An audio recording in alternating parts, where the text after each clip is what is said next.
Tatlong paraan na kailangan mong gawin at sundin para kumita ka dito sa OBA or Online Business Academy. Kung marami kang bakanting oras at nasasayang lang yan, kakanood at kakascroll dito sa TikTok at Facebook, then this video is for you.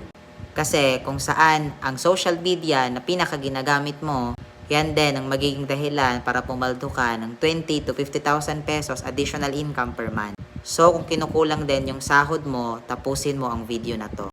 Step 1, kailangan mo lang mag-posting at mag-copy-paste ng mga templates and scripts na ipoprovide ng team. Pwede mo yan i-post sa iyong social media accounts kahit hindi ka mag-viral, kahit hindi ka umabot ng 1,000 followers, ay pwedeng-pwede. Number 2, kailangan mo lang mag-set ng appointment using our automated website. Tuturuan ka din namin kung paano ika-qualify ang mga client na lalapit sa'yo.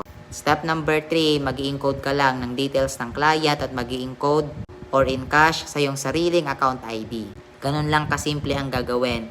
Kaya nga kung gusto mong maturuan na kita, i-comment mo dyan sa comment section ang location mo. See you!